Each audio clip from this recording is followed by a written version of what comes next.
I have something to say to some Thai media and people. Please do not rewrite and post on social platforms their histories or other country if you don't know exactly about all these. A country history is very important. Rewriting the history without total knowledge and posting it on social platform is disrespectful to that country. Another thing is please do not interfere in the fate of Myanmar ethnic groups. The matter of Myanmar ethnic groups are not related to Thai people. Just as Myanmar people do not interfere in Thailand's affair, and Myanmar people didn't interfere in the fate of Thailand and Cambodia. Interfering among ethnic groups of another countries is an act of inciting conflicts among them. So be a person who knows mutual respect. I want you to understand what I want to mean. ကျွန်တော်ဗာပြောချင်တာလဲဆိုရင်အခုထိုင်းနိုင်ငံမှာရှိတဲ့ထိုင်းမီဒီယာအချို့ရဲ့ထိုင်းလူမျိုးအချို့ရဲ့နောက်ပြီးတော့ထိုင်းနိုင်ငံမှာရောက်နေတဲ့မိုးလူမျိုးအချို့ရဲ့ပေါင်းပြီးတော့ကျွန်တော်တို့မြန်မာနိုင်ငံရဲ့သမိုင်းကြောင်းတွေကိုရေးနေတာတွေ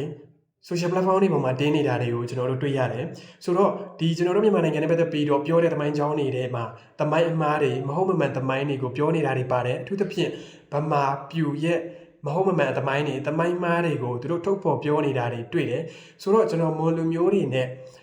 မွန်လူမျိုးတွေရဲ့တာဝန်ရှိတဲ့သူတွေကိုပြောချင်တာကအခုလိုမျိုးလောက်ရက်ဆိုတာကမြန်မာသမိုင်းအထူးသဖြင့်ဗမာလူမျိုးတွေကိုတစ္ဆာဖောက်တဲ့လောက်ရက်ဖြစ်တယ်မွန်လူမျိုးတွေကနေပြီးတော့ဗမာလူမျိုးတွေပေါ်တစ္ဆာဖောက်တဲ့လောက်ရက်ဖြစ်တယ်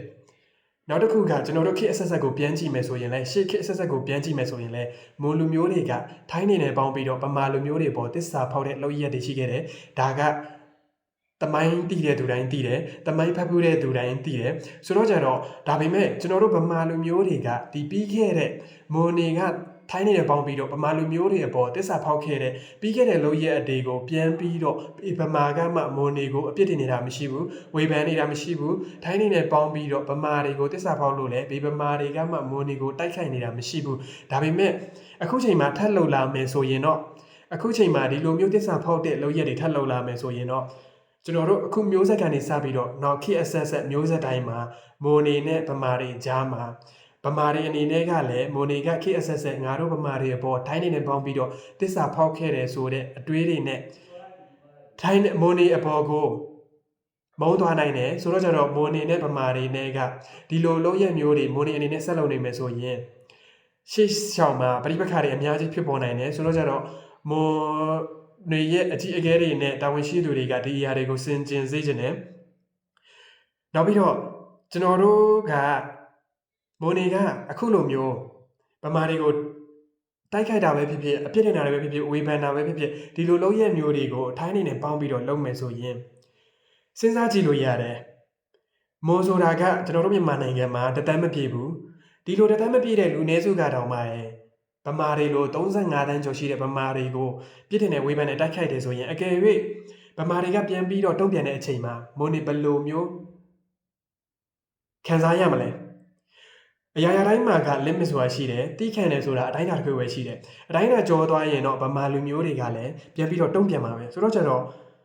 35တန်းကျော်ရှိတဲ့ဗမာလူမျိုးတွေကတုံ့ပြန်တဲ့အချိန်မှာကောမွန်နေကခံနိုင်မှာမလားနောက်ပြီးတော့အဲ့လိုအချိန်ကကျမှဗမာတွေကလူမျိုးကြီးဝါဒကျင့်သုံးတယ်မွန်တွေကိုအနိုင်ကျင့်တယ်ဆိုပြီးတော့တော့ပြောလို့ရပါမလားဘယ်သူမပြုတ်မိမိမှုဖြစ်တယ်